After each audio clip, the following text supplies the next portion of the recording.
کیا آپ کو معلوم ہے اللہ کبھی کبھی خواہش کو پوری اور دعا کو قبول نہیں کرتا؟ چلیے اس واقعے سے اس بات کو سمجھنے کی کوشش کرتے ہیں۔ ایک شخص نے خواب میں حضرت عبداللہ بن مبارک کے پڑوسی لوہار کو بھی دیکھا کہ اسے بھی وہی درجہ مل گیا جو حضرت عبداللہ بن مبارک رحمۃ اللہ علیہ کا تھا۔ پردے میں جا کر لوہار کی بیوی سے پوچھا، کیا تیرا شوہر ایک عام مسلمان نہ تھا؟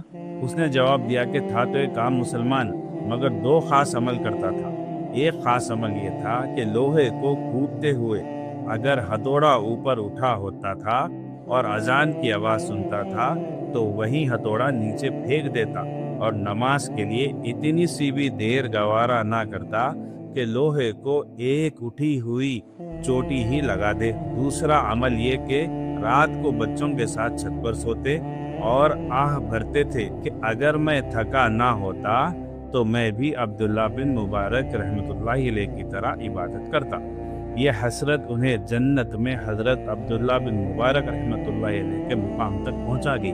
یہ حسرت و تمنا بڑی چیز ہے، نیکی کی حسرت رکھنا بھی بڑی کام کی چیز ہے۔ یہ بھی کیا کم ہے کہ ہم تیری تمنا میں جیے، لطف منزل نہ سہی خواہش منزل ہی سہی۔ اس واقعے سے ہمیں دو نصیحتیں ملتی ہیں۔ پہلی، آذان کے ساتھ ہی فوراً اپنے سارے کام چھوڑ کر نماز کے لیے مسجد کا رخ کر دینا۔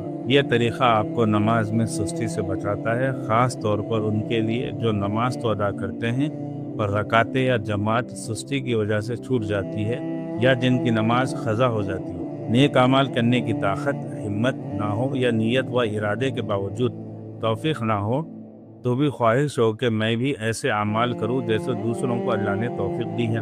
انسان اپنی سوچ کے مطابق چیزوں کو بہتر سمجھتا ہے، لیکن اللہ رب العالمین ہر چیز کا اصل علم رکھتے ہیں۔ ہو سکتا ہے تم کسی چیز کو پسند کرو اور وہ تمہارے لیے بری ہو، اور ہو سکتا ہے تم کسی چیز کو ناپسند کرو اور وہ تمہارے لیے بہتر ہو۔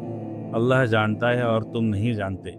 یہ دنیا اصل میں امتحان ہے، یہاں منزل سے زیادہ سفر کی اہمیت ہے، کیونکہ اسی سفر میں انسان کا صبر، اس کا توکل اور اس کے ایمان کا ٹیسٹ ہوتا ہے۔ کبھی کبھی اللہ آپ کو وہ نہیں دیتا جو آپ مانگ رہے ہوتے ہیں، کیونکہ وہ آپ کو کسی ایسی چیز کے لیے تیار کر رہا ہوتا ہے جو آپ کی سوچ سے کہیں زیادہ بہتر ہوتی ہے۔ اس لیے اگر آپ کی کوئی خواہش پوری نہ ہو تو اسے اپنی ناکامی نہ سمجھے، بلکہ اس بات پر یقین رکھیں کہ اللہ کا فیصلہ ہی آپ کے لیے سب سے بہتر ہے اور شاید وہی آپ کی اصل منزل ہو۔